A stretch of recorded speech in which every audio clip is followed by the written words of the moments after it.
Ikaduwang National Earthquake Drill pigkondusir kan Iriga City DRRMO sa eskwelahan.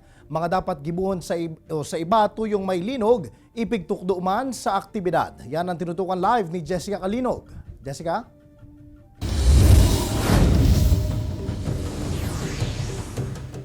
Jesse sa sarong eskwelahan, pigkondusir kan Iriga City Disaster Risk Reduction Management Office an sa indaang National Earthquake Drill para sa second quarter kan taon. Pigpartisiparan ini kan mga estudyante, teaching asin non-teaching personnel kan eskwelahan, personahes kan PNP, BFP, asin mga barangay officials kan San Agustin, asin lambang mga ahensya asin grupo, igwanin kanya-kanyang papel sa isinagibong simulation exercises. Maniba-ibang senaryo ang saro-sarong pigtukar kan Iriga City Disaster Risk Reduction Office sa isinagibong earthquake drill sa syudad nin Iriga. Sigun kay Mariser Almelor, Iriga City DRRMO officer, parte kan mandato kan NDRRMC ang quarterly na pagkondusir nin earthquake drill.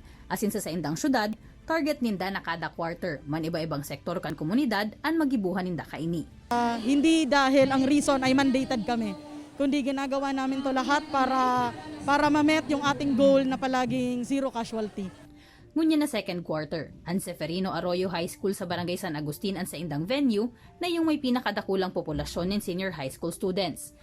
Kaya sa isinagibong simulation exercises, mga estudyante ang pig-train na first responders. Asin ang enot na ipigtutukdo ninda sa mga ini, and never go back, o ang pagtinir sa indang lokasyon sa panahon ng linog. Yun ang ini-instill natin na never go back kasi kapag ganito na mga disasters, walang ibang makakatulong kundi sarili lang natin. So kaya lalong-lalo na po itong mga estudyante na isa sa identified natin na vulnerable, kaya po sila ang isa sa tinututukan natin. Nakakatakot po pero kailangan gawin kasi po yun yung ano natin, kung baga yun yung responsibility natin na makatulong sa kapwa. Hindi lang ito applicable sa ganitong situation, especially pag may mga emergency situations na mangyari.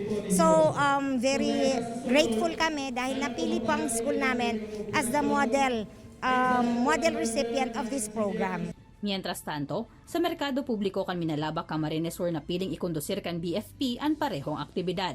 Pigpartisiparan ini kan mga paratinda asin parabakal na tiyempong nagsasaod sa lugar, asin ang mga personahes kan LGU, MDRRMO, DILG, PNP asin Rural Health Unit kan Banwaan.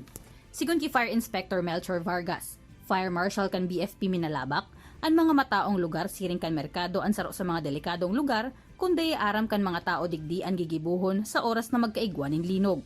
Ipigtukdo man sa mga partisipante ang tamang pagtaon in first aid sa mga biktima kaini. Aram-taman po yan na ang earthquake yung forecast. So at least itong enot na nakamatikit ang earthquake ng linog, aram ka na po, oriented na kita kung ano ang gigibuhon ka ng mga tao, lalo na sa mga building, sa mga establishment na araw pa yan. Tuyong may linog, Jessie, yaon man ang posibilidad na magkaigwanin kasulo huli sa mga short circuit sa linya kan kuryente. Kaya apwera sa earthquake drill, nagkondusir manin mini fire drill duman sa Seferino Arroyo High School sa Iriga City kung saan pigpahiling ang step-by-step process kung ano ang dapat gibuhon in kasong mangyari ini sa panahon ng linog. Jessie? Jess, kumusta ang naging ebalwasyon manong digdi sa pigsagibong earthquake drill? Although, Jessie, naging matrayon po man ang sinagibo na earthquake drill duman sa parehong lugar, pigtiripon ang mga partisipante kan mga otoridad kung sa tigtawan sinda nin evaluation. Asin duman sa Iriga City, ang saro sa mga mayor na obserbaran kan mga otoridad, iyo ang kakulangan pa nin warning alarms duman sa eskwelahan en kaso na magkaigwanin kalamidad o any disaster. Asin igwanin mga estudyante na although tigibo itong dock cover and hold, day man giraray pigsiseryoso ang aktibidad. Kaya sabi kan mga otoridad, kaipuhan na tutukan pa ini. Duman naman sa Minalabak, naging challenge man duman itong mga parabakal na nag-participate sa earthquake drill. Hulita day man kaya sinda informed, nagigibuhon ito. Kumbaga na surpresa sinda ka na isinagibong aktibidad kaya nagka-problema duman sa crowd control. Pero kabuuan, naging matrayon po man ini. Jess? Jess, digdi sa Bicol region, in general perspective, kompleto ba kita kan mga ekipahe o pasilidad sa panahon ng emerhensya o rugna? Arog kay ning posibleng magkaigwa ng linog? Kung posibleng magkaigwa ng linog? Jesse, digdi sa Bicol region, dayman gabos na lugar, igwanin itong mga darakula na ekipahe na talagang kayang magresponde duman sa mga darakula, as in malalala na sitwasyon. Pero itong mga arog kan eskwelahan o kaya mga edifisyo, arog kan merkado publiko, igwasinda ka itong mga first aid equipments, as in igwaman sindanin mga spine board, tanganin kung halimbawa man na igwanin mga aksidente o igwanin kalamidad, igwasindang magagamit for first aid lang. And then, tigtok do man during the activity nga ni na kung sakali na di kayanon kan first responders, pag-apod tulos sa otoridad, tanganing makaresponde man at asin makataonin asistensya. Jess, ultimong kahaputan, quarterly pigsasagibo ang mga siring na aktibidad.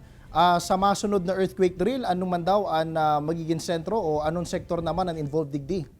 Sa ngunyan, Jesse, pigaadalan pa inikan mga otoridad kung sa ininda sunod na gigibuhon an sa indang earthquake drill. Ta pigihiling kaya aninda kung arin itong mga darakulaan populasyon asin in kasong magkaigwanin paglinog o kaya anuman na kalamidad, iyo ini ang dapat tutukan ta ini si kadakol na kaipuhan na crowd na i-control during such disasters.